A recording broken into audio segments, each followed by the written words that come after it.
బట్టి 18వ దినానికి మనల్ని చేర్చాడు. ఆయన కృపలో మనం ముందుకు నడిచేస్తున్నాం. దేవుడు రోజు వెంబడి రోజు మనల్ని ప్రయాణింప చేస్తూ ఉన్నాడు. దేవునికి స్తోత్రం కలుగును. ఇప్పటికి ఎన్నో ఆత్మీయ పాఠాలు మనం నేర్చుకున్నాం. 17 వర్తమానాల్లో రకరకాల ఆత్మీయ పాఠాలను దేవుడు మనకు నేర్పాడు. మన ఆత్మను బలపరుస్తున్నాడు. అలాగనే మరి ఈ దినము కూడా మరొక నూతనమైన ఆత్మీయ పాఠంతో మనము ముందుకు వెళ్దాం.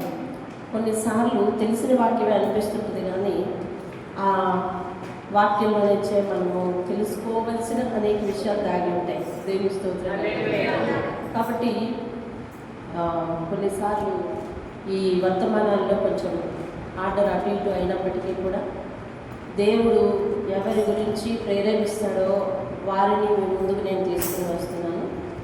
అయితే ఈరోజు పర్సన్ అయితే నేను లెక్కలో రాసుకోలేదు, కానీ దేవుడు బలంగా ప్రేరేపించడం వల్ల మరలా ఆమెను మీ ముందుకు తీసుకురావాల్సిన పరిస్థితి వచ్చింది. ఎందుకంటే ఆమె జీవితం నుంచి దేవుడు ఎన్నో ఆత్మీయ పాఠాలు నా ముందు ఉంచుతున్నాడు. కనుక వాటిని మనము పరిశీలించాలి. దేవుని స్తోత్రం కలిగి. హల్లెలూయా. కాబట్టి ఆ వాక్యాలను మనం విద్దాం. దేవుని స్తోత్రం. ఈరోజు దేవుడు మన ముందుంచిపోయే వ్యక్తి విశ్వాస వీరురాలు ఫస్ట్ కదా, తర్వాత ప్రార్థకురాల జాబితాలకు కూడా దేవుడు చేర్చాడు.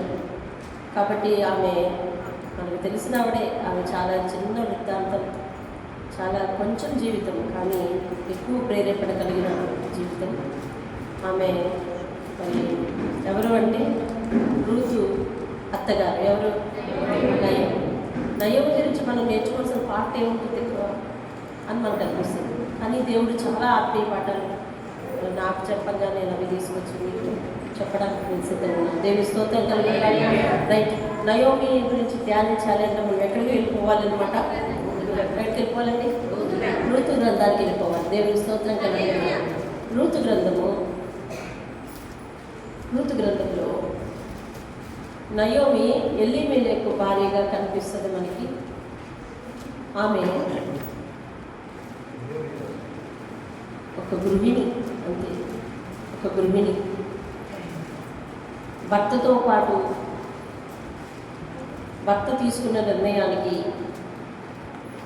ఇశ్రాయేలు దేశంలో ఎవరికి వారే ఇష్టానుసారంగా ఉంటుండగా ఆ రోజుల్లో ఒక కరువు రాగా వారి దగ్గర ఎంతో కొంత సమృద్ధి ఉన్నప్పటికీ కూడా తన భర్త తీసుకున్న నిర్ణయం ఏంటంటే ముందుకొచ్చి కూర్చొని, పిల్లలు ముందుకొచ్చి కూర్చొని, తన భర్త తీసుకున్న నిర్ణయం ఏంటంటే ఐగుప్తు ఆ దేశము పక్క దేశం వెళ్ళిపోదాము అని చెప్పి, మోయాబు దేశంకి వెళ్ళిపోదామని చెప్పి వారందరూ కూడా కదిలి ఫ్యామిలీతో పాటు 2 బిడ్డలను తీసుకుని వెళ్ళిపోతే మరి ఆమె కూడా వారితో పాటు వెళ్ళిపోయింది. ప్రార్థన చేసి నేను ఆమె కోసం ఆత్మీయ పాఠాలు మీకు ముందుంచుతాను. పరిశుద్ధమైన మా పరమ తండ్రి, ఈ పరిశుద్ధ పాఠాలకు వందనాలు చూపిస్తున్నాను. అయ్యా, ప్రార్థనా పరుల జాబితాలో నయోమిని ఉంచిన ఉద్దేశం నాతో మాట్లాడి మేము కూడా ప్రభా ఆమె జీవితం నుంచి నేర్చుకోదగిన పాఠాలన్నీ కూడా నేర్చుకుని దానిని అలవర్చుకుంటూ ముందుకు నడవడానికి సహాయం దయచేయండి. మీ నామానికి మహిమ తెచ్చుకొని మీ అద్భుత హస్తాన్ని మేము చూడగలగడానికి సహాయం చేయండి. యేసు నామములో అడిగి వేడుకుంటాం తండ్రి. దేవుని స్తోత్రం కలిగి. ఈవిడ భర్తతో పాటు మరి పక్క దేశం మోయాబు దేశం వచ్చేసి భర్త మరి 2 కుమారులు పెట్టుకొని జీవిస్తుంది. మోయాబు దేశంలో కాపురం ఉండటానికి వెళ్ళిన తర్వాత కూడా వారు విగ్రహారాధికుల మధ్యలో ఉన్నారు, కానీ దైవభక్తిని వారు విడిచిపెట్టలేదు. సరే, వాళ్ళు సెలక్షన్ రాంగ్. ఫస్ట్ అది మనం రూతు గురించి మాట్లాడుకుంటున్నాం. దేవుడు చెప్పాడు వారి సెలక్షన్ రాంగ్. ఎందుకనంటే కొన్నిసార్లు తొందరపాటు నిర్ణయాలు ఆమె చెప్పింది 21వ వచనంలో ఏంటంటే చూడండి, 1వ అధ్యాయం 21వ వచనం, నేను సమృద్ధి గలదాననే వెళ్ళాను అని చెప్పింది. సమృద్ధి గలదాననే వెళ్ళింది అంటే ఉండి కూడా కరువు వస్తుంది, ఫర్దర్ ఏమైపోతుందో అనే భవిష్యత్తు భయంతో. సాధారణంగా మన భవిష్యత్తు భయానికి మనం ఎక్కడ ఆధారపడాలి? దేవుని పాదాల దగ్గర ఆధారపడాలి. కానీ భర్త తీసుకున్న ఆ నిర్ణయానికి ఆమె కట్టుబడి వెళ్ళిపోయినా కానీ ఆ దేశంలో దేవుని మీద ఆధారపడి వారు జీవించారు. ఏదేమైనప్పటికీ కూడా మరి ఆ యొక్క ప్రయత్నంలో అక్కడ ఏం జరిగిందో తెలియదు, చరిత్ర చెప్పలేదు, వారు ఏ కారణంగా చనిపోయారన్నది తెలియదు. కానీ వారికి ఉన్నవన్నీ పోగొట్టుకోవాల్సిన పరిస్థితి వచ్చింది. ఒక రాంగ్ సెలక్షన్, మరి ఎంతో తలాంతులను, ఎన్నో పరిస్థితులను మిస్ అయిపోయే పరిస్థితులను, ఒక రాంగ్ సెలక్షన్, ఒక రాంగ్ ఎంపిక, దేవుణ్ణి విడిచిపెట్టి చేసే ప్రయాణం ఇది. అర్థమైందండి? ఈ దేశంలో కరువు వచ్చిన వాళ్ళందరూ వేరే దేశం వెళ్ళిపోలేదు, దేవుని మీద ఆధారపడ్డారు. పైగా ఇంకెంతోమంది దేవుడు ఆశీర్వదించి ఇచ్చినప్పుడు మరి దేవుని మీద ఆధారపడవలసిన వాళ్ళు ఏం చేశారు అంటే మరి వేరే దేశం వెళ్ళిపోవలసిన పరిస్థితి వచ్చింది, వెళ్ళిపోయారు. అది ఒక రాంగ్ స్టెప్ తీసుకున్నారు. అంటే ఆలోచన లేకుండా దేవుని విషయంలో ఒక స్టెప్ తీసుకోవడం వల్ల జీవితంలో ఎన్నో అనర్థాలు వస్తాయన్న సంగతి దేవుడు మనకు తేటతెల్లగా చెప్తా ఉన్నాడు. దేవునికి స్తోత్రం కలుగుతుంది. అయితే అక్కడ కూడా దేవుని మీద ఈవిడ ఆధారపడుతూ ఉంది. సరే, ఇంక ప్రార్థన అవసరం ఎప్పుడు వచ్చింది అని అంటే ఫస్ట్ భర్త చనిపోయాడు.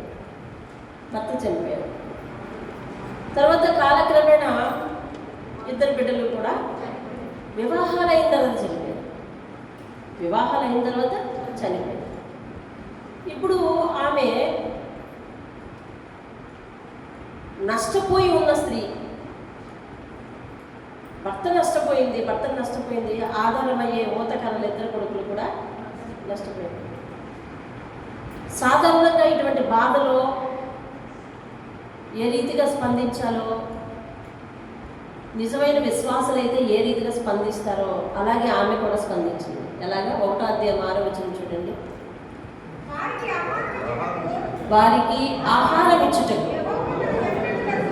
యెహోవా తన జనులను దర్శించెనని ఆమె మోయాబు దేశంలో వినెను గనుక విడిచి వెళ్ళుటకై దేవునికి స్తోత్రం. ఇప్పుడు ఆమె ఇశ్రాయేలు దేశం నుంచి ఒక వార్త వింది. ఏమనంటే కరువు పోయింది, దేవుడట వాళ్ళందరినీ దర్శించాడంటే దేవుడు మేలు చేశాడు. కరువు పోయింది అంటే జరుగుతుంది అక్కడ కదా, జరుగుతుంది. కరువు పోయింది బాగానే జరుగుతుంది అంటల్లా, దేవుడు ఆ ప్రజలను దర్శించాడు అంటుంది. దేవునికి స్తోత్రం. ఇక్కడ మాట చూడండి ఎట్లా ఉన్నదో. ఆల్రెడీ నష్టపోయిన ఆవిడ దేవుడి పేరు ఎత్తకుండా ఉండాలి, కానీ ఆమె చూసావా విశ్వాసంతో మాట్లాడుతుంది. ఏమని? దేవుడు వారిని దర్శించాడంట. దేవునికి స్తోత్రం. అంటే ఆమె ఇక్కడికి వచ్చిన తర్వాత, నష్టపోయిన తర్వాత ఎందుకు నష్టపోయానో తెలుసుకుంది. నేను దేవుణ్ణి విడిచిపెట్టి వచ్చాను కాబట్టి, ఆయనను విడిచి వ్యతిరేకంగా ప్రయాణించాము కాబట్టి మేము కోల్పోయాము. ఇందులో దేవుని తప్పేమీ లేదు. దేవుడు తానున్న చోట దర్శిస్తే ప్రజల జీవితాల్లో కరువు పోయి సమృద్ధి వస్తుంది అన్న సత్యం అవి తెలుసు. అదే మాట మాట్లాడుతుంది. ఇశ్రాయేలు దేశంలో కరువు పోయిందంటే బాగుందంట, మనం అక్కడికి వెళ్ళిపోదాం అంటలేదు. ఆ ప్రజలను దేవుడు దర్శించాడు, అందుకే కరువు పోయిందంటుంది. దేవుని స్తోత్రం కదా. ఇంటిలో నష్టం కానీ దేవుని కార్యాల గురించి నోరు మాట్లాడుతుందండి. దేవుని స్తోత్రం కదా. నయోమి జీవితాన్ని దేవుడు అందుకే విడిచిపెట్టద్దన్నాడు. అయ్యా నేను ముందుకు వచ్చేసాను, చాలా ముందుకు వచ్చేసాను అంటే నయోమి జీవితాన్ని విడిచిపెట్టడానికి వీళ్ళే. ఎందుకు తెలుసా? నష్టాలకి కారణం గుర్తించి ఆ నెపం దేవుని మీద వేయకుండా దేవుణ్ణి ఎలా స్తుతించాలో, ఎలాగ ప్రస్తుతించాలో, ఎలాగ గౌరవించాలో అలాగే గౌరవిస్తుంది ఆవిడ. దేవుని స్తోత్రం. హల్లెలూయా. మేమైతే తప్పటడుగు వేసి ఇక్కడికి వచ్చాం, కానీ ఆ దేశంలో ఉన్న ప్రజలను దేవుడు దర్శించాడు. దేవునికి స్తోత్రం. ఆ దేశంలో ఉన్న ప్రజలను దేవుడు దర్శించాడంట, కరువు పోయిందంట అంటుంది. దేవుని స్తోత్రం. ఎవరితో చెప్తుంది సాక్ష్యం? మోయాబీయులైన వాళ్ళ కోడలతో చెప్తుంది. ఆ దేశంలో దేవుడు కరువు పోగొట్టాడు అంటే కరువు పోవడానికి కారణం ఎవరని చెప్తుంది? దేవుడిని చెప్తుంది. దేవునికి స్తోత్రం.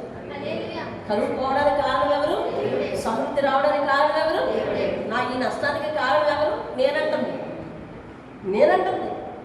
ఆ కోడలతో చెప్తుంది. అప్పుడు కోడలు ప్రశ్నించరా? దేవుడు వాళ్ళని దర్శించి దేవుడు వాళ్ళకి కరువు పోగొడితే నీ జీవితం ఎందుకమ్మా ఎండిపోయేటట్టు చేశాడు? ఆ ముందే చెప్పింది. మనం వేసింది ఒక తప్పటి అడుగు. అందుకని ఆమె దేవుణ్ణి చక్కగా స్తుతిస్తుంది. ఏమనంటే ఆ దేశంలో ప్రజలను యెహోవా దర్శించాడంట. ఆ విషయం నాకు తెలిసింది. అమ్మా మరి ఆ దేశం నేను వెళ్ళిపోతాను అని చెప్పి చూడండి, వాళ్ళని కూడా తీసుకుని ప్రయాణమైంది. ఆలోచిస్తుంది. ఇప్పుడు నా వెనక ఎవరున్నారు? ఇద్దరు కోడలు ఉన్నారు. ఆలోచించు. సాధారణంగా కొడుకులు లేకపోతే మరి ఎవరిది తర్వాత బాధ్యత? కోడలు. ఇప్పుడు వాళ్ళిద్దరిని ప్రిజర్వ్ చేసుకోవడం ఆవిడ ముఖ్యమా కాదా? ముఖ్యం. వాళ్ళిద్దరిని తన దగ్గర అట్టే పెట్టుకోవడం ముఖ్యమే కదా? ముఖ్యం. కానీ ఆమె మార్గ మధ్యలో మళ్ళీ ఏం మాట్లాడుతుందో చూడండి. 9వ వచనం నుంచి నేను చదువుతానే. నయోమి తన ఇద్దరు కోడళ్ళను చూచి, మీరు మీ తల్లుల ఇండ్లకు తిరిగి వెళ్ళిపోండి. చనిపోయిన వారి ఎడలను నా ఎడలను మీరు దయ చూపినట్లు యెహోవా మీ ఎడల దయ చూపును గాక. దేవుని స్తోత్రం. ఇప్పుడు దయ చూపేవాడు ఎవరంటుంది? కరువు బాపేవాడు ఎవరంది? ఇందాక దేవుడు అంది. దయ చూపేవాడు ఎవరంది? అంటే ఈమె జీవితంలో దేవుడి దయ కలగలేదు కదా. కానీ దానికి కారణం ఎవరని చెప్తుంది? ఆమె అని చెప్తుంది. దేవుని స్తోత్రం. ఆ తప్పటడుగు వేసిన వాళ్ళం మేమేనమ్మా. కాబట్టి ఇందులో నేరమేమీ లేదు. కోడలు నీ దేవుడే నా దేవుడు అని వచ్చేటట్టు మాట్లాడిందండి. దేవుని స్తోత్రం. ఒక అవిశ్వాసురాలు లేదా అన్యురాలు దేవుణ్ణి ఎరిగేటట్లు చేసిన భాష ఎవరికి తెలుసా? నయోమిదండి. దేవుడు అందుకే వదిలిపెట్టద్దండి. దేవుని స్తోత్రం. నేను నిజంగా చెప్తున్నా, బలిపీఠం మీద ఉండి నయోమిని చాలా తక్కువ అంచనాతో, అంటే చిన్న వృత్తాంతమే కదా, ఇందులో నుంచి ఏమి నేర్చుకుంటాం అన్నట్టు నేను దాటిపోయాను. కానీ ఒక అన్యురాలు నీ దేవుడే నా దేవుడత్త, దేవుడు న్యాయస్తుడు అనేటట్టు చేసిందండి. దేవుని స్తోత్రం. హల్లెలూయా. ఆమె ఏ మేలు చూడలేదు. రూతు గురించి దేవుడు మాట్లాడినప్పుడు చెప్పాడు, రూతుకి ఒక బైబిల్ లేదు, రూతు వాక్యాలు వెళ్ళలేదు, రూతు మేలులు చూడలేదు. అవునా? చూసిందా? రూతు మేలులు చూడలేదు. చూడకపోయినా నీ దేవుడే నా దేవుడు అని అనగలిగింది. ఎలాగ తెలుసా? కేవలం ఆమె వెనక అంత విశ్వాసాన్ని నూరిపోసిన పాత్ర ఎవరిది అంటే నయోమిది. దేవుడు చెప్తున్నాడు. నయోమి అంటుంది, మన నష్టానికి కారణం మన ప్రవర్తన, మా నష్టానికి కారణం మా ప్రవర్తన. ఇందులో దేవుడు తప్పేమీ లేదు. దేవుడు న్యాయస్తుడు. ఆయన మీద ఆనుకునే వారికి న్యాయమే చేస్తాడు. కాబట్టి చనిపోయిన వారి మీద చనిపోయిన భర్తలను గుర్తుపెట్టుకుని నా వెనక వచ్చేస్తున్నారే, నా మీద ప్రేమ ఉంచి నా వెనక వచ్చేస్తున్నారే, నా మీద ఎలాంటి దయ చూపిస్తున్నారో, చనిపోయిన మీ భర్తల మీద ఎలాంటి దయ చూపిస్తున్నారో దేవుడు మీ మీద కూడా అలాంటి దయ చూపించడు కాక నా తల్లిలు ఇంటికి వెళ్ళిపోండమ్మా అని చెప్తుంది. దేవుని స్తోత్రం. ఉందంటుంది, యెహోవా దేశాన్ని దర్శించడమ్మా. యెహోవా ఏ దేశాన్ని దర్శిస్తాడో ఆ దేశంలో కరువు పోద్ది. అందుకని మనం అక్కడికి వెళ్ళిపోదాం, దేవుడు మనల్ని పోషిస్తాడు అని చెప్తుందండి. దేవుని స్తోత్రం కలుగుతుంది. ఎంత చక్కగా ఒక మోయాబీరాలంటే ఒక విగ్రహారాధన ప్రాంతంలో పుట్టి విగ్రహారాధన ప్రాంతంలో పెరిగి మరి ఈమె ఇంటికి కోడలుగా వస్తే ఈమె తనలో ఎంతటి విశ్వాసాన్ని నూరిపోసిందో చూడండి. దేవుని స్తోత్రం. నిజానికి ఆమె చాలా గుండె దిగులుతో, గుండె భారంతో ఉన్నారు. పోగొట్టుకున్న వాళ్ళకి చాలా నష్టం తెలుస్తుంది కదండి. ఒక భర్తను పోగొట్టుకుంది, ఆధారం, అసలైన ఆధారం. ఈ లోకంలో తెలుసా, స్త్రీకి ఆధారం పురుషుడే, భర్తే. భర్తకి ఆధారం స్త్రీయే. మీరు అనుకుంటారు, నా పిల్లలు ఓతొచ్చేస్తారు, ఎదుగొచ్చేస్తారు, వాళ్ళ మీద నేను ఆధారపడతాను, వీళ్ళ మీద ఆధారపడతానని అనే ఆశలు పెట్టుకోకండి. ఆశ ఉండవచ్చు, దేవుడు వాటిని నెరవేర్చగలడు. మన పిల్లలు మంచివాళ్ళు కాదు అని నేను అంటలేదు. కానీ మీరు మొట్టమొదటి ఆశ దేవుడు మీకు ఇచ్చిన తోడు మీదే పెట్టుకోవాలి. అర్థమైందా? కానీ ఈమెకు అటువంటి తోడు ఏమైంది? నష్టమైపోయింది. పిల్లల మీద పెట్టుకుంది, పిల్లలు కూడా ఏమైనారంటే నష్టమైపోయింది.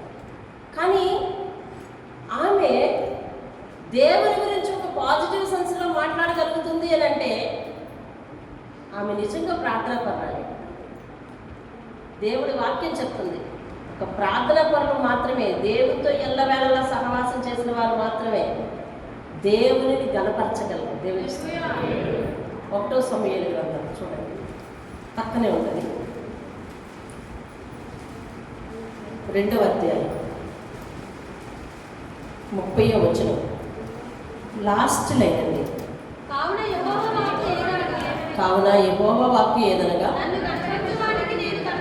నన్ను గణపరచు వారిని నేను గణపరచుదును, నన్ను తృణీకరించువారు ధృవీకారం పొందుదురు, నన్ను గనపరచు వారిని నేను.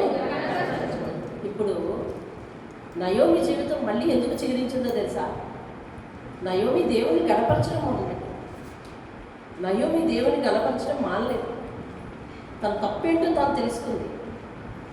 తను నమ్మింది కష్టంలోనైనా, ఇంత కష్టం కలిగించిన స్థితిలో కూడా దేవుని యొక్క ప్రణాళిక ఏదో ఉంటుంది అని నమ్మింది. ఒక కోడలేమో డిస్పర్స్ అయ్యింది అక్కడి నుంచి. ఆ కింద వచనాలను చదువుకుంటే తెలుస్తుంది. ఒక కోడలు ఏం చేసిందంటే, అత్త సరే అయితే నువ్వు ఇంతగా నచ్చ చెప్తున్నావు కాబట్టి నేను వెళ్తాను అని వెళ్ళిపోయింది. మరో కోడలు ఏం చేసిందంటే, రూతు అనే ఆమెను హత్తుకునేను అని రాసింది.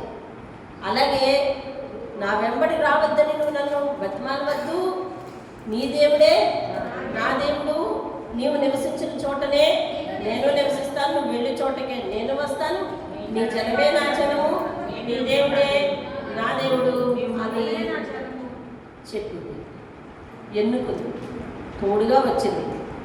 ఇప్పుడు చెప్పండి, ఆమె ఒక ఆమెను పట్టుకొని ఇప్పుడు వస్తున్నది ఈ ఊరు. ఈమె జీవితము మూడబారిపోయింది, ఆమె జీవితం కూడా మూడబారిపోయింది. కానీ రూతు ఒకటే చెప్పుకుంటుంది, అమ్మ దేవుణ్ణి ఎవరైతే కనపరుస్తారో దేవుడు వారి జీవితాన్ని కనపరుస్తారు. దేవుడు కాబట్టి మన విషయంలో దేవునికి ఏదో ప్రణాళిక ఉంటుంది. మేము దేవుణ్ణి విడిచిపెట్టి వెళ్ళిపోయాం కాబట్టి నష్టపోయాము. ఇప్పుడు దేవుడు కావాలనుకుని వెళ్తున్నాం కాబట్టి కష్టాల్లో కూడా దేవుని ప్రజల మధ్య ఉండాలి. కానీ అలా ఉండకుండా వెళ్ళాము మేము. కష్టాల్లో కూడా మనం ఎక్కడ ఉండాలి తెలుసండి? దేవుని ప్రజల మధ్య ఉండాలి. సాధారణంగా మన సంఘంలో ఎవరికైనా కష్టం వస్తే వాళ్ళు అజ్ఞాతంలోకి వెళ్ళిపోతారంటే కొద్ది రోజులు బయట ఎవరికి ప్రపంచానికి తెలియనివారు. వారి బాధ వారిదే. ఎవరికి చెప్పుకోవడం అది ఒక చిన్నతనంగా భావిస్తారో ఏమో తెలియదు. అది చాలా తప్పు. సంఘం అనే కుటుంబం ఉన్నప్పుడు సంఘానికి తెలియజెప్పి ప్రార్థన చేయించుకోవాలి. ప్రార్థన చేయమని ప్రార్థన అవసరం కోరాలి, వారు ప్రార్థన చేసుకోవాలి. అంతేగాని బాధ కలిగినా లేకపోతే ఇబ్బంది కలిగినా ఏదైనా కష్టం వచ్చినా అజ్ఞాతంలోకి వెళ్ళిపోకూడదు. అర్థమైందండి? వారి ఆబ్సెన్సీకి కారణం తెలియచెప్పకుండా ఉండకూడదు. సరే, ఏదేమైనప్పటికీ కూడా ఎలాంటి ఇబ్బంది వచ్చినా ప్రజల మధ్య ఉండాలండి. దేవుని ప్రజల మధ్య ఉండాలి. దేవుని ప్రజలకు కష్టం వస్తే ఎక్కడ ఉండాలండి? దేవుని ప్రజల మధ్య ఉండాలి. ఆమె చెప్పింది, అమ్మా ఆ రోజు మేము దేవుణ్ణి విడిచిపెట్టి రావడం వలన మాకు నష్టం జరిగింది, కానీ ఈరోజు దేవుడు కావాలనుకుని మనం వెళ్తున్నాం కాబట్టి దేవుడు మనకు మేలే చేస్తాడని చెప్పింది. దేవుడు హల్లెలూయా. దేవుడు మనకి మేలే.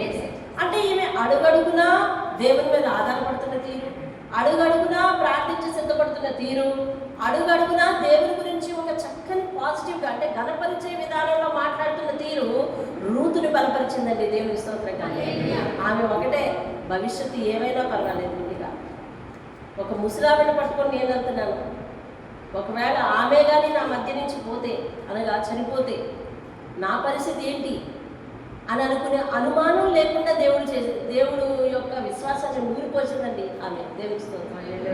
మీకు అర్థమవుతుంది? ఆమె ఒక్కతే ఉంది.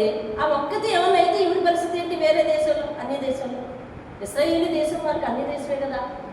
అక్కడికి వచ్చిన తర్వాత నేను ఆ మొక్కతే చనిపోయింది. ఇప్పుడు ఒక్క ఆవిడ ఏం చేస్తుంది, ఎలాగా అనే అనుమానం లేకుండా దేవుడు తన యొద్దకు చేరువారిని ఎట్టి పరిస్థితుల్లో అన్యాయపరచడమ్మా, దేవుణ్ణి కనపరిచే వారిని దేవుడు ఎప్పుడు తృణీకరించడమ్మా అనే విశ్వాసాన్ని నూరిపోసింది. అనుమానం లేకుండా దేవుని మీద ఆధారపడి వచ్చేటట్టు చేసిందండి ఆమె మాటలు. దేవుని స్తోత్రం. హల్లెలూయా. నయోమి జీవితం తర్వాత ఏమైంది? తర్వాత రోజుల్లో ఫలించింది. ఏమైందండి? నయోమి జీవితం ఫలించిందా? రూతు జీవితం ఫలించిందా? ఎవరి జీవితం ఫలించింది చెప్పాలి మీరు. ఎవరి జీవితం ఫలించింది? రూతు జీవితం ఫలించింది. ఫస్ట్ రూతు జీవితం ఫలించిందంటే వీడికి సరైన ఆధారం దొరికిందా లేదా? దొరికింది. దేవుని స్తోత్రం. ఆమె జీవితానికి గ్యారంటీ దొరికిందా లేదా? మగదిక్కు లేదనుకుంది, దొరికిందా లేదా? జనం లేరనుకున్నది, దొరికిందా లేదా? నా ప్రజలు లేరనుకున్నది, దొరికిందా లేదా? ఆధారం దొరికింది, జీవితానికి భరోసా దొరికిందండి. దేవుని స్తోత్రం.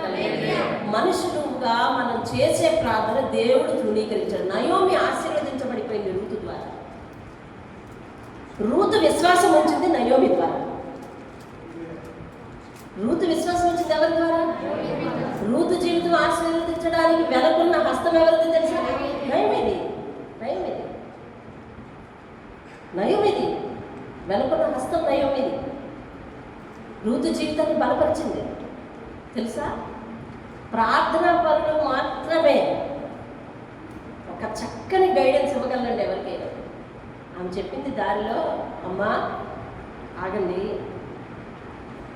బాగానే ఉంది, నేను వెళ్తున్నాను, నా వెనకాల మీరిద్దరు వచ్చేస్తున్నారు, మీకు మంచి జీవితం ఉంది కదన్నా, ఇంకా మీకు ఇంకా వయసు ఉంది, మీకు ఇంకా జీవితం ఉంది, ఉండమ్మా, మీ జీవితం మీరు బ్రతకండి అని చెప్పారు.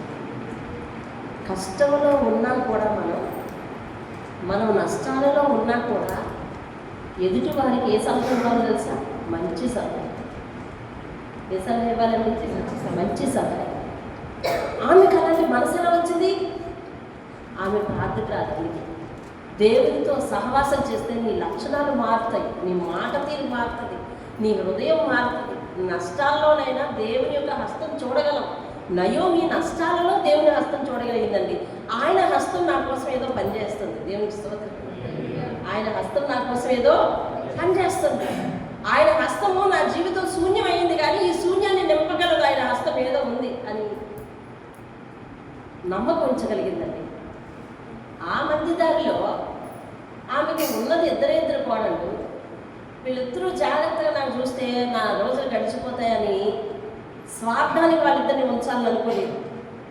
చెప్పింది, అమ్మా మీకు వేరే జీవితం ఉంది, చక్కగా వెళ్ళిపోండి, మీ తండ్రుల ఇంటికి వెళ్ళిపోండి అమ్మా, మీ తండ్రుల ఇంటికి వెళ్ళిపోండి, ఒక కొత్త జీవితం జీవించండి అని చెప్పింది. ఆమె స్వార్థం కోసం ఆలోచించలేదండి. ఎందుకో తెలుసా?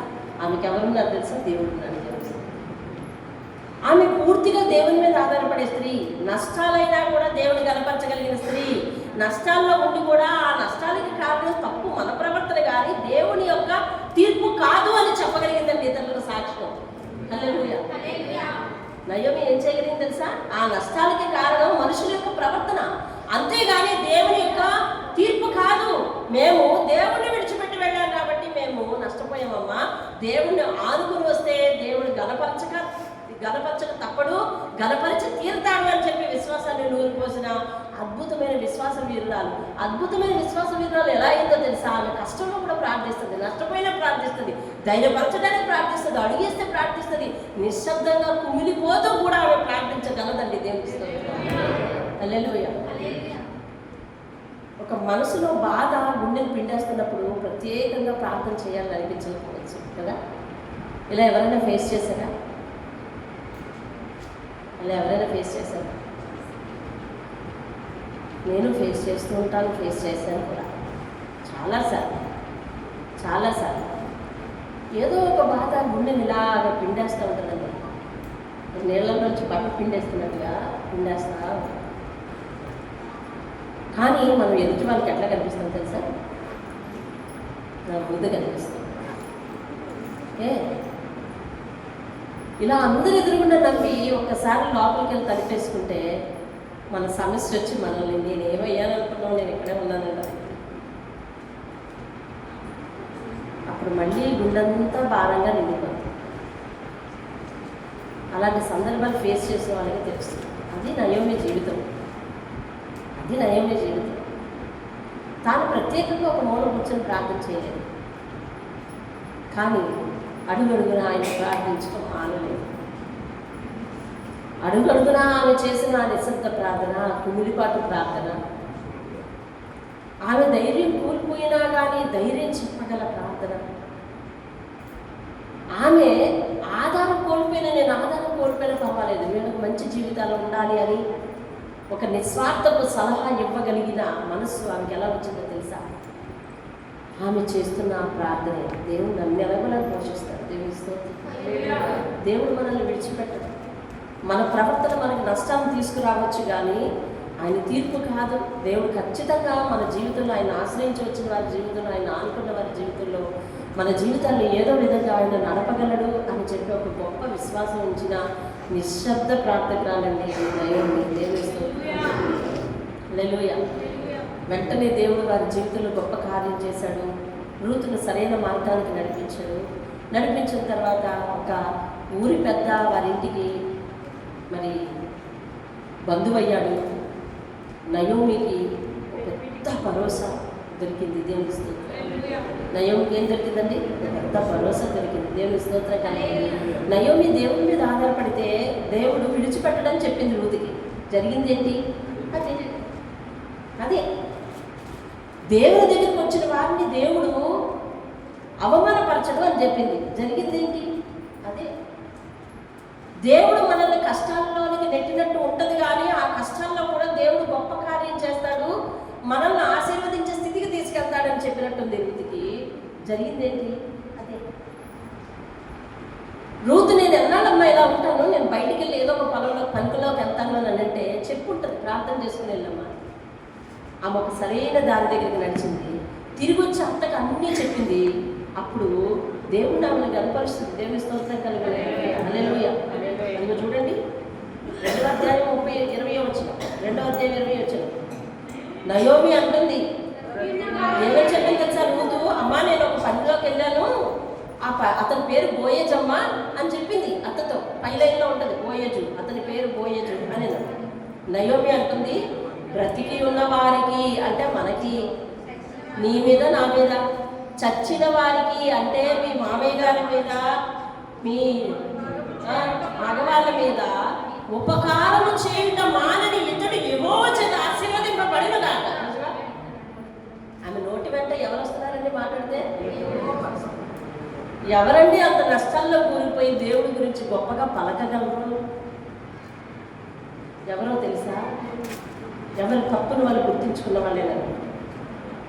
మనం ఎప్పటికప్పుడు దేవుని సన్నిధికి వెళ్తుంటే ఎప్పటికప్పుడు మన తప్పు ఏంటో మనకు తెలుస్తుందండి. మనం ఎప్పటికప్పుడు దేవుని సన్నిధికి వెళ్తుంటే మన నిర్లక్ష్యం ఏంటో మనకు తెలుస్తుంది. కాబట్టి మనం ఎప్పుడు కూడా దేవుని మీద నిందేసే వాళ్ళంగా ఉన్నాము, దేవుని కనపరిచే వాళ్ళంగా ఉంటాం. మనం దేవుని నిందేసే వాళ్ళంగా ఉంటాం. నయోమి లాంటి జీవితం దేవుని కనపరుస్తుంది అని అంటే దాని వెనక ఆమె ఎలా తప్పిదైందో తెలుసా? ఎక్కడ తప్పిదైందో తెలుసా? దేవుని పాదాల దగ్గర. దేవుని స్తోత్రం. ఎవరైతే కష్టమైన, నష్టమైన, కన్నీరైనా, వేదనైన, భారమైన దేవుని పాదాల దగ్గర పడుంటారో వారు మాత్రమే లేచి దేవుడు గొప్పవాడు అనగలరండి. దేవుని స్తోత్రం. ఆలోచించారు, ఆశ్చర్యమైన సంగతి. నేను నయోమిని విడిచిపెట్టి వెళ్తా ఉంటే దేవుడు అంటున్నాడు, నయోమి కోసం చెప్పాలి అంటున్నాడు. నయోమి కోసం చెప్పాలి. శూన్యాన్ని సంపూర్ణంగా దీవించిన దేవుడు ఆమె ప్రకటించింది. దేవుడు, నా జీవితం మూడుగారిపోయింది, నా జీవితం చేదే. నా పేరైతే నయోమి, నా పేరుకి అర్థమేంటో తెలుసా? మధురము. కానీ నేను దేవుని మాట కనుక సమృద్ధి కలిగి కూడా వెళ్తే ఎలా తిరిగి వచ్చానో తెలుసా? మారాలాగా తిరిగి వచ్చాను. నా పేరు మారా అని పిలవండి, చేదు అని పిలవండి. దేవుడు నాకు నష్టం కలుగజేశాడు అని చెప్తుంది. అంటే నష్టం కలగజేశాడంటే ఆమె సాక్ష్యం నిందించినట్టు ఉంటుంది కాదు. దాని అర్థం చూడండి, 19వ వచనం. వారు బెత్లెహేము, 1వ అధ్యాయం 19వ వచనం. వారు బెత్లెహేమునకు వచ్చినప్పుడు ఆ ఊరి వారందరూ వాళ్ళ దగ్గరికి ఎందుకు గుంపు కూడా వచ్చారండి? ఎందుకు గుంపు కూడా వచ్చారు? వాళ్ళు తెలిసిన వాళ్ళు. రెండోది, వాళ్ళకి మోయాబు దేశంలో ఏం జరిగిందో వీళ్ళందరికీ వినపడింది. అందుకని పాపం వాళ్ళందరినీ పరామర్శించడానికి వచ్చారు. వస్తే ఈమె నయోమి కదా, ఎలా అయిపోయిందో. అప్పుడు ఎలా వెళ్ళిందండి? సంతోషంగా సమృద్ధికి వెళ్ళింది. ఎలా అయిపోయిందో అంటే ఆమె రూపం మారిపోయి ఉండొచ్చింది. ఎలా తెలుసా? విచారంగా.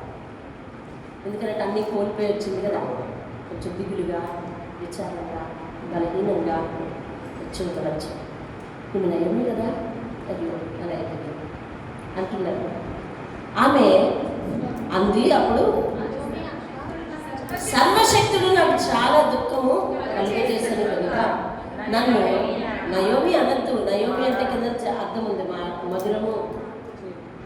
నన్ను చేదని పిలవండి, ఎందుకనంటే నేను దేవునికి చేదుగా ప్రవర్తించిందాను.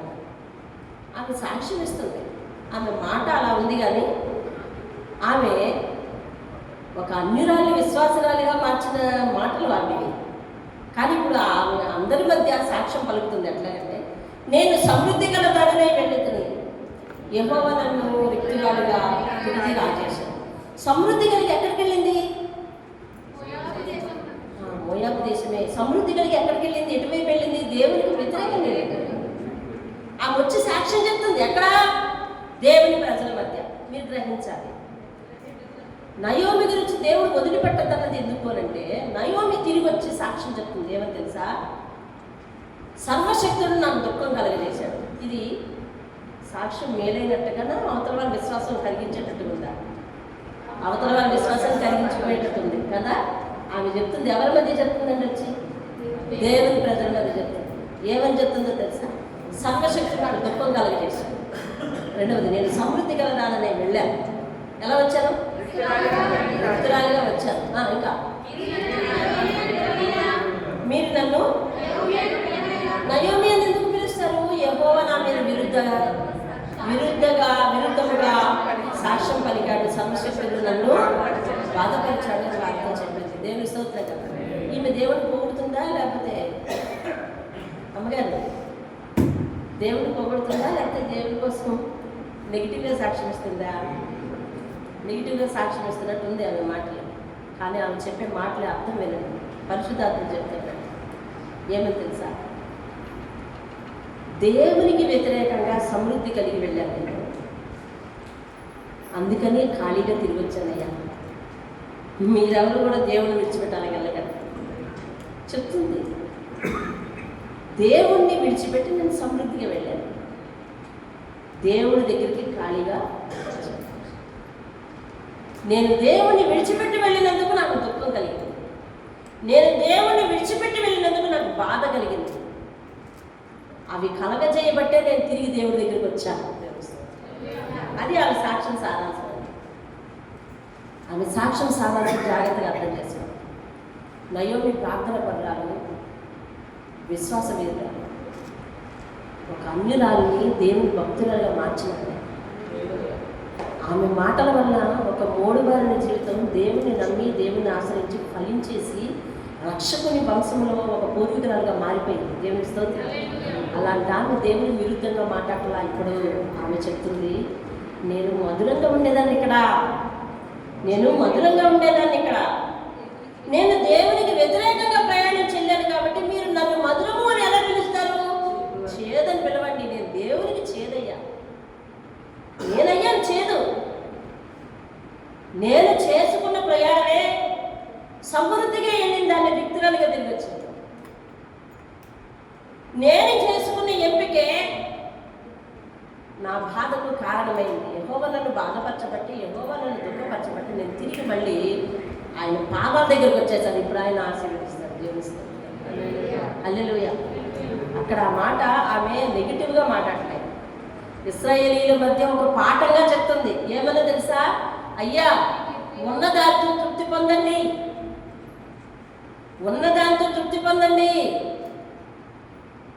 ఉండి కూడా లేదనుకుని పరిగెత్తకండి, దేవుని విడిచిపెట్టకండి. విడిచిపెట్టి వెళ్ళి చతికిల పడిపోయి దేవుడే నాకు అన్యాయం చేశాడని అనకండి. అర్థమైందా? ఖచ్చితంగా అన్యాయం జరుగుతుంది. ఎందుకంటే దేవునికి వ్యతిరేకంగా వెళ్తున్నావు, నువ్వు నీ ఇష్ట ప్రకారం వెళ్తున్నావు. కాబట్టి మన జీవితంలో మధురం పోతాయి, చేదుగా మిగులుతాం మనము. కానీ దేవుడు నన్ను విడిచిపెట్టకుండా దుఃఖము కలగజేసిన ఆయన పాదాల దగ్గరికి రప్పించాడు. దేవునికి స్తోత్రం. హల్లెలూయా. సర్వశక్తుడు అంటుంది చూసావా? ఆ పేరు పెడుతుంది చూసావా? సర్వశక్తుడు. దేవునికి స్తోత్రం. హల్లెలూయా. యెహోవా చేత, యెహోవా మాట పలుకుతుంది. మాట్లాడితే ఆయన వల్ల నీకు ఆశీర్వాదం పొందుతుంది అంటుంది. కోడళ్ళని ఆశీర్వదిస్తుంది. కోడలతో ఎవరైనా బాగా మాట్లాడితే వాళ్ళని ఆశీర్వదిస్తుంది. ఏమంటే అందరిని ఆశీర్వదిస్తుంది. నేను ఇక్కడున్నప్పుడు మధురమమ్మా, దేవుని దగ్గర ఉన్నప్పుడు మధురాన్ని నేను.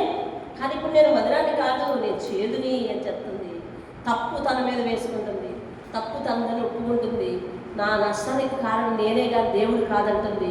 దేవుని మీద రవ్వంతైన నేరం మోపకుంటుంది. మరి ఆమె మాత్రమే మరి ఆ పొరపాటు అంతటికి కూడా మేమే కారణం అంటా ఉంది. కానీ దేవుడు మా విషయంలో గొప్ప ప్రణాళిక కలిగి ఉన్నాడని ఆశపడి మళ్ళీ వచ్చేసింది. దేవుని స్తోత్రం.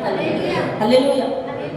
ఆమె జీవితం నుంచి మనం నేర్చుకోవాల్సిన కొన్ని ఆత్మీయ పాఠాలు ఏంటంటే, కష్టకాలంలో కూడా మన కష్టకాలంలో కూడా దేవుని ప్రణాళిక ఏదో ఉంటుందండి. ఏదో ఉంటుంది. మనం దానికోసం ఎదురు చూడాలి. మనకు కష్టమే కలిగింది, ఇందాక అంటున్నట్టుగా ఉత్తినే నలుగురు ఎదురుకుండా నవ్వుంది నటన. ఒంటరికి వెళ్ళిపోతే బాధ గుండెలు పిండేస్తుందండి. కానీ ఆ సమయంలో కూడా దేవుని ప్రణాళిక ఏదో ఉంటుందండి. దేవుని ప్రణాళిక ఏదో ఉంటుంది. అది ఆమె జీవితం ద్వారా మనం నేర్చుకోగలం. నయోమి బాధపడుతుంది, కోడలు నయోమిని పట్టుకొని ఏడుస్తున్నారు. కానీ దేవుడు తన పని తాను చక్కబెట్టాడా లేదా చెప్పాలి. చక్కబెట్టాడా లేదా? చక్కబెట్టాడు. వాళ్ళు చెప్పారా ఇలాగా పలానా లాగా చక్కబెట్టని దేవుడికి డైరెక్షన్ ఇచ్చారా? ఇవ్వలేదు. తన మీద ఆధారపడిన వారిని ఎలా ఆశీర్వదించాలో ఆయనకు రూట్ మ్యాప్ తెలుసు. కాకపోతే మనం బాధలోనైనా దేవుని పాదాల దగ్గర ఉండగలిగితే ఆయన ఎలా ఆశీర్వదించాలో ఆ రూట్ మ్యాప్ నుంచి తీసుకెళ్తాడండి దేవుని స్తోత్రం. అంటే మన కష్టంలో ఉంటున్నప్పుడే దేవుడు తాను పని తాను సిద్ధం చేస్తూ ఉంటాడు. దేవుని స్తోత్రం చెప్పండి. మనము ఇప్పటి వరకు కష్టాల నుంచి బయటపడ్డామని సాక్ష్యం ఇచ్చాం చాలాసార్లు. ఇప్పుడు కూడా స్టిల్ కొన్ని కష్టాల్లో ఉన్నాం. మీ విషయం నాకు తెలియదు, నేనున్నాను. రాబోయే రోజుల్లో కూడా ఏమైనా ఫేస్ చేయొచ్చు మనం.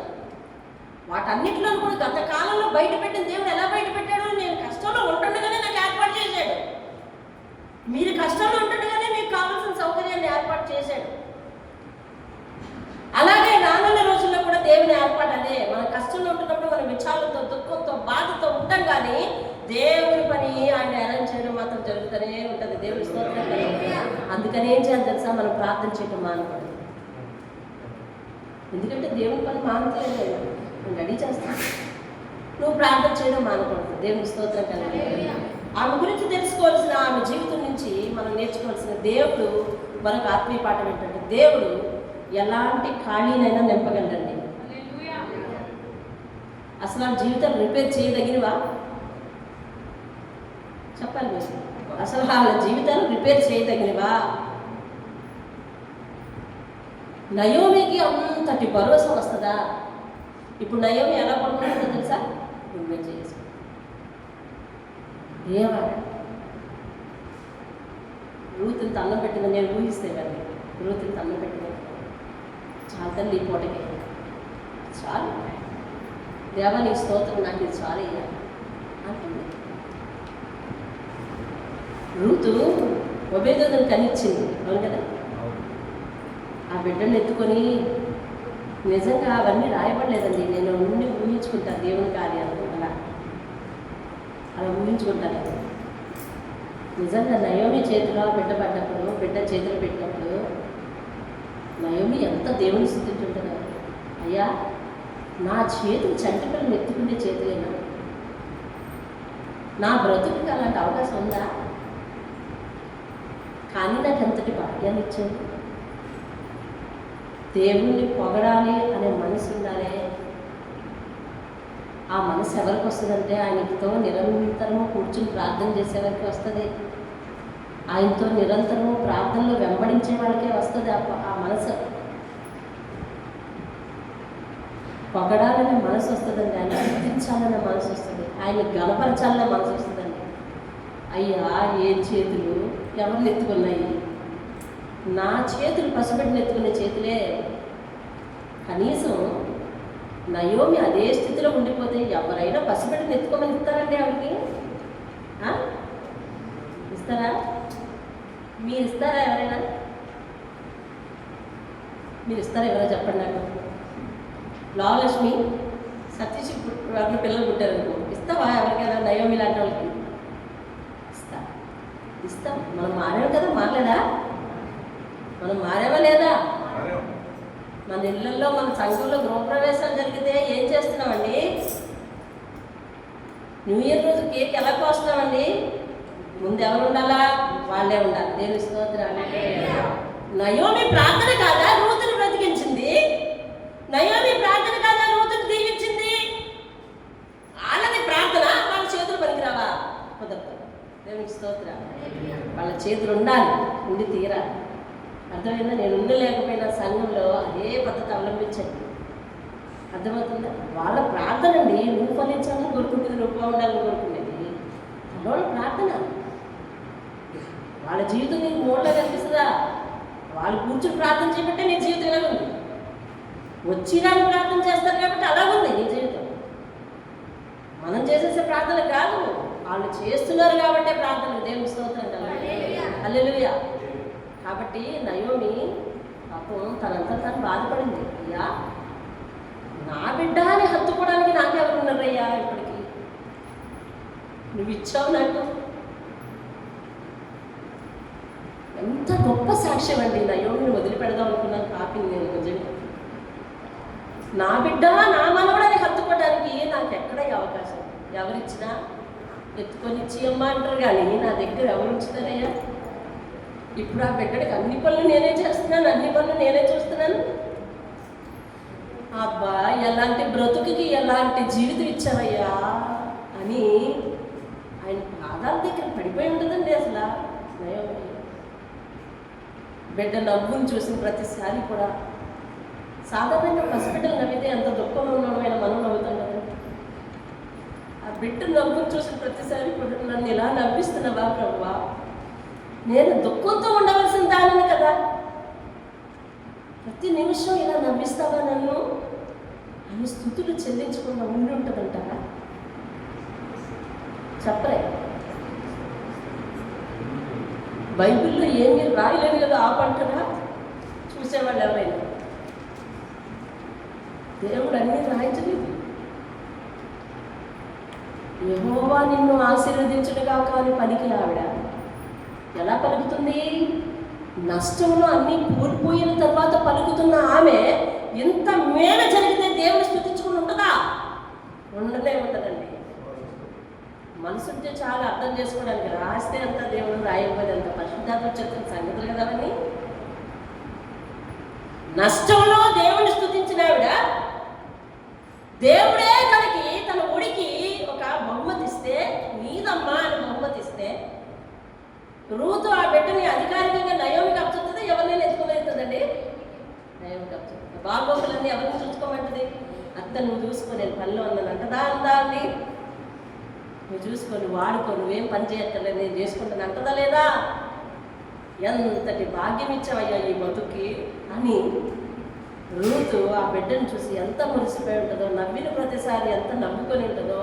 అయ్యా సర్వశక్తుడు నేను నిన్ను విడిచిపెట్టి వెళ్ళినందుకు దుఃఖం కలగజేశాను, కానీ ఇంత రెట్టింపు ఆశీర్వాదాన్ని ఇచ్చావే అని చెప్పి దేవుని స్తుతించే ఉంటుందండి. దేవుని స్తోత్రం కలిగిన ఖాళీని సంపూర్తి చేయగల దేవుడు అండి దేవుని స్తోత్రం. అందుకే దేవుడు నయోమిని విడిచిపెడతాడు. నయోమిని విడిచిపెట్టాడు. నయోమి గొప్ప ప్రార్థకురాలు, నయోమిని విడిచిపెట్టాడు. ఎంత ఎలాంటి జీవితం, ఎలాంటి భాగ్యం ఇచ్చాడు దేవుడు. ఖాళీని సంపూర్తిగా చేయగల దేవుడు అండి దేవుని స్తోత్రం. ఏం పాఠాలు విన్నాం? కష్టకాలంలో కూడా దేవుని పని జరుగుతూనే ఉంటుంది. రెండవది దేవుడు ఖాళీని సంపూర్తి చేయగల దేవుడు. దేవుని స్తోత్రం కలిగిన మనం కష్టాల్లో ఉండి కూడా ఎదుటి వాళ్ళకి ఎలాంటి సలహా ఇచ్చిండాం తెలుసా? మంచి సలహా ఇవ్వాలి. దేవుని స్తోత్రం. మన కష్టాల్లో ఉన్నా కూడా ఎదుటి వాళ్ళకి ఎలాంటి సలహా ఇవ్వాలండి? మంచి సలహా ఇవ్వాలి. స్వార్థపూరితమైన సలహా ఇవ్వలేదు రోజు. అమ్మ నేను ఏదో నా బతుకుతాను, మీరిద్దరు వెళ్ళి మీ జీవితం చూసుకోండి ఉంది. కానీ కొడుకు లేకపోతే నన్ను చూసే బాధ్యత మీది. నీ దగ్గర నెల రోజులు, నీ దగ్గర నెల రోజులు ఉండేది అంత అనలేదు. అమ్మ మీరు వెళ్ళండి నా కోసం ఆలోచించండి చెప్తుంది. ఆ మంచి మనసు ఎలా వస్తుందో తెలుసా? దేవుని మీద ఆధారపడిన వాళ్ళకి వస్తుందండి. దేవుని మీద ఆధారపడిన వాళ్ళకి వస్తుంది. నాకు దేవుడు కూడా మాకు చూస్తాడు, మీరు పని కాదు చెప్తుంది. దేవుని స్తోత్రం కలుగుతుంది. దేవుడు మన కుటుంబాన్ని ఏం చేస్తాడు తెలుసా? పునర్నిర్మాణం చేస్తాడు, పునరుద్ధరిస్తూ ఉంటాడు. దేవుని స్తోత్రం. పునరుద్ధరిస్తూ ఉంటాడండి మన కుటుంబాన్ని. నయోమి కుటుంబం పతనమే చెందింది, కానీ దేవుడు ఏం చేశాడు తెలుసా? రీబిల్డింగ్ చేశాడు. పునరుద్ధరణ అంటే రీబిల్డింగ్ చేశాడు, రీకన్స్ట్రక్షన్ చేశాడు, మళ్ళీ తిరిగి నిర్మించాడు. దేవుని స్తోత్రం. చాలామంది ఇళ్లలో మగవారిని కోల్పోయి ఉండొచ్చు, ఆడవాళ్ళని కోల్పోయి ఉండొచ్చు, కానీ దేవుడు వాళ్ళ కుటుంబాన్ని అట్లానే ఉంచలేదు. మళ్ళీ పిల్లల్ని ఇచ్చి పిల్లలకి వివాహాలు చేసి మళ్ళీ ఇంటిని ఏం చేస్తున్నాడు? రీబిల్డింగ్ చేస్తున్నాడు. దేవుని స్తోత్రం. పోయిన నవ్వుల్ని మళ్ళీ కురిపిస్తున్నాడు, పోయిన సంతోషాన్ని మళ్ళీ తెప్పిస్తున్నాడు. దేవుడు పునరుద్ధరించగలడు. దేవుని స్తోత్రం. హల్లెలూయా. దేవుని ప్రణాళిక మనకు తెలియకపోయినా పర్వాలేదు, అవి పనిచేస్తూనే ఉంటాయండి. దేవుని స్తోత్రం. హల్లెలూయా. నయోమికి చెప్పాడా, అమ్మ నేను పలానా పని చేస్తున్నాను, నువ్వేం బాధపడకని దేవుడు చెప్పాడా? చెప్తాడా అసలు? రూతు పలానా దగ్గరికి వెళ్ళు, నేను పలానా పని చేస్తున్నాను అని చెప్పాడా? చెప్పలేదు. దేవుడి ప్రణాళిక మనకు చెప్పనవసరం లేదు, కానీ ఆయన ప్రణాళికలు జరుగుతూనే ఉంటాయి. దేవుడు హల్లెలూయా, హల్లెలూయా. బాధలో కూడా దేవుని ప్రజల మధ్య ఉండాలని నిర్ణయించుకుందండి. దేవుని స్తోత్రం. వాళ్ళ ఆయన గారు ఎలా నిర్ణయించారు? వద్దులే, ఉన్న సమృద్ధిని ఇంకా కాపాడుకోవాలంటే మనం ఇక్కడ నుంచి వెళ్ళిపోవాలని నిర్ణయించుకున్నాడు ఆయన. కానీ ఆమె ఖాళీ చేతులతో బాధలో ఉన్నప్పుడు దేవుని ప్రజల మధ్య ఉంటేనే మంచిది అనుకుని వచ్చిందండి. దేవుని స్తోత్రం. హల్లెలూయా. కాబట్టి నష్టం కలిగితే దేవుని స్తుతించేవాళ్ళు, నష్టం కలగకపోతే అన్నీ బాగున్న రోజునే దేవుని స్తుతిస్తూ, ఏమాత్రం నష్టం కలిగినా ప్రార్థన అంటే అలసత్వం, వాక్యం అంటే అలసత్వం చేసేవాళ్ళు కాదు దేవునికి కావాల్సింది. ఈరోజు మనం నేర్చుకోవాలి, దేవుని ప్రణాళిక ఎప్పుడు మన మీద ఉంటూనే ఉండాలి. దేవుడు ఆ ప్రణాళిక ద్వారా మనకు మేలు చేసి పెడతాడు. మన ఖాళీ జీవితాలను ఆయన నింపగలడు. దేవుని స్తోత్రం. హల్లెలూయా. కాబట్టి ఆమె చేసుకున్న చిన్న నిర్ణయం పెద్ద ఫలితాన్ని ఇచ్చింది. ఎవరి మీద ఆనుకొని చేసుకుందో తెలుసా? దేవుని మీద ఆనుకొని చేసింది. దేవుని స్తోత్రం. దేవుని మీద ఆనుకున్న చిన్న నిర్ణయం. ఏ నిర్ణయం అండి? అమ్మ మన దేశం వెళ్ళిపోదు పదండి, అమ్మ మన దేశం వెళ్ళిపోదు పదండి. సాధారణంగా రూతు అలాంటి నిర్ణయం, నయోమి అలాంటి నిర్ణయం తీసుకోకూడదు. ఎందుకు తెలిసిన? ఉన్న ముగ్గురు ఆధారం పోయింది. ఇప్పుడు ఉన్నది ఎవరు? కోడలు స్థానికంగా ఏ ఊరేది? ఆ దేశమే. కాబట్టి మీరు ఎక్కడుంటే నేను అక్కడ ఉంటాను అనాలి, అంతేనా? చూడండి ఆమె జీవితాన్ని తలచి చూడండి. ఆమె ఎలాంటి సాహసోపేతమైన నిర్ణయాలు దేవుని మీద ఆధారపడి తీసుకుందాం. అవునా? ఎవరది? మీది ఈ దేశమే కాబట్టి మీ దగ్గర నేను ఉంటాను, ఏదోలాగా కొంచెం నన్ను ఉండేవండి, కానీ వెళ్ళిపోదాం అన్నమాట అని అనింది. మధ్యలో ఆలోచించింది, మార్గ మధ్యలో ఆగింది.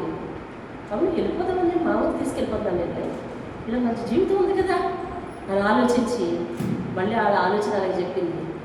అందులో ఒకరు ఆమె ఆలోచన ప్రకారం వెళ్ళారు. రెండో వాళ్ళు ఈమె మాట్లాడిన మాటలు, విన్న మాటలు దేవుని మీద విశ్వాసం ఉంచి దేవుని నాకు కావాలి అని చెప్పి వృద్ధురాలు ఆడుకోవడం, దేవుని మీద ఆధారపడిన ఆవిడని నేను ఎలాగ అన్యాయంగా వదిలేస్తానని చెప్పేసి ఎన్నుకొని వచ్చింది, ఫలించిందని తెలుస్తుంది. హల్లెలూయా. చిన్న నిర్ణయం పెద్ద ఫలితం ఇచ్చింది. దేవుని స్తోత్రం. హల్లెలూయా.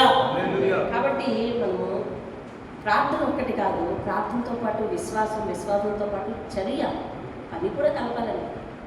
అంతేగాని ప్రార్థన చేసేసి ఊరుకుని విశ్వాసం లేకుండా భయపడిపోయి అంటే దేవుని అనుమానించేసి, దేవుని నిందించేసి, చూసామా దేవుడికి ఈ మాత్రం చేతగానే ఇలాంటి పని చేసి పెట్టడం, దేవుడు నాకు అన్యాయమే చేశాడు, దేవుడు నాకు ఏం మిగిల్చాడు, అలాగే కాదు. దేవుని స్తోత్రం కలుగును గాక. ఈరోజు మనం ప్రార్థించాలి. కుమారులను కోల్పోయిన వృద్ధ స్త్రీలు ఎవరైతే ఉన్నారో వారికి దేవుడు ఆధారం చూపించాలి. దేవుని స్తోత్రం. ప్రార్థనాంశాలు రాస్తున్నారమ్మా రోజు? ఈరోజు ఏం ప్రార్థన చేస్తున్నారా? ఎవరైనా రాస్తున్నారా? ఈరోజు ఏం ప్రార్థన చేస్తున్నాం? ఈరోజు ప్రార్థనాంశాలన్నీ నూతనమైన, ఇదివరకు మనం ఊహించలేదు ఏమండి.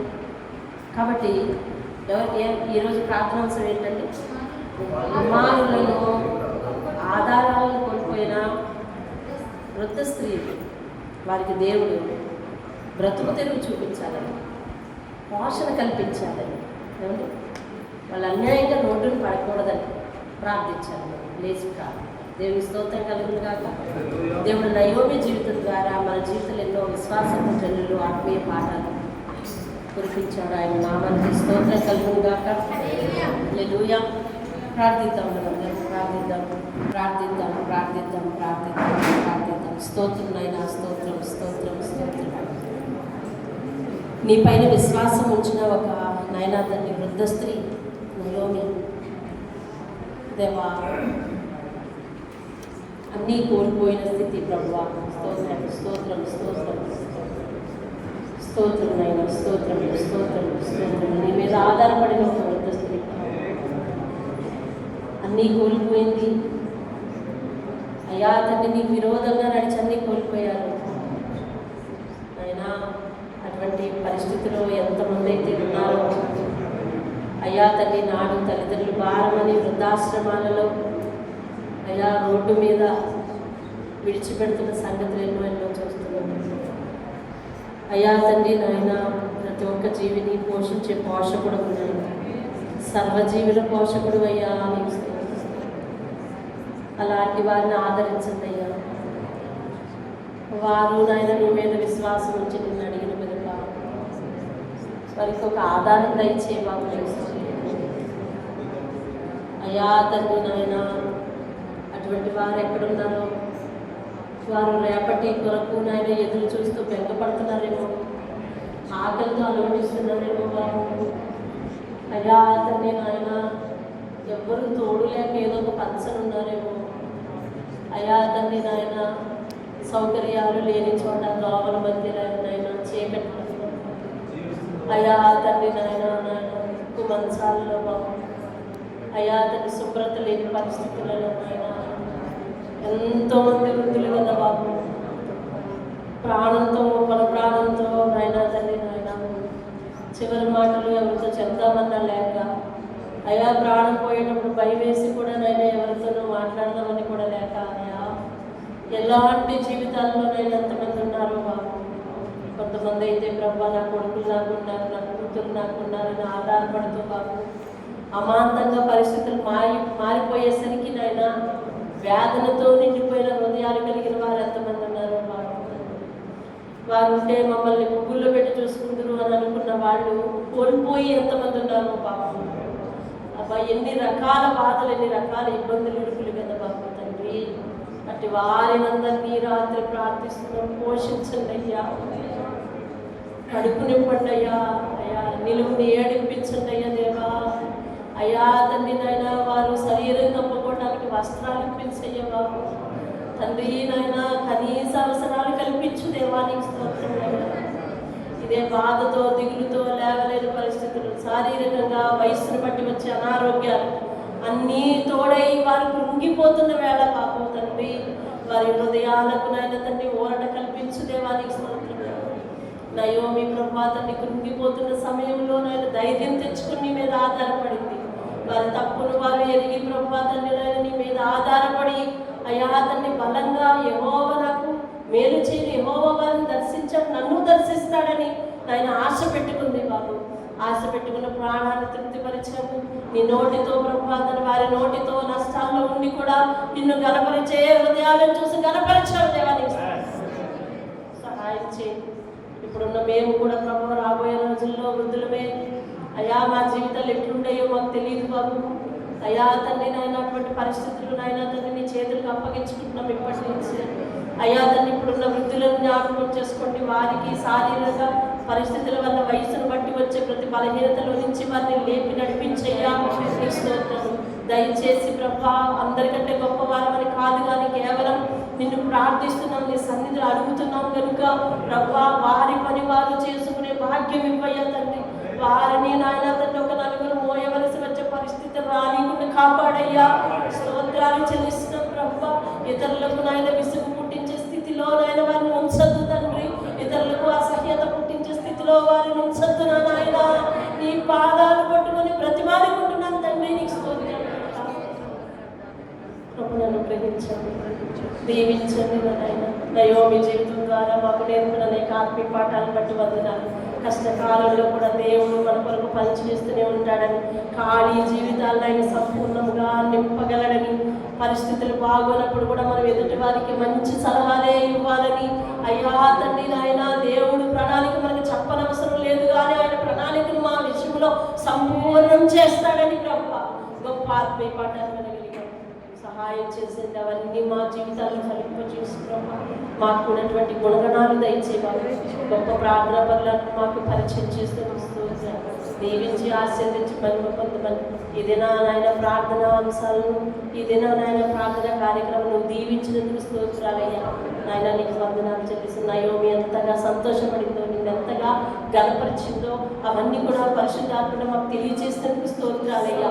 సహాయం అనుగ్రహించండి. రేపు 19వ దినానికి మమ్మల్ని సిద్ధపరిచిన నాయన అయ్యా, ఈ చైన్లో ప్రభాతాన్ని సంఘం అంతా కూడుకునటానికి సహాయం చేయండి.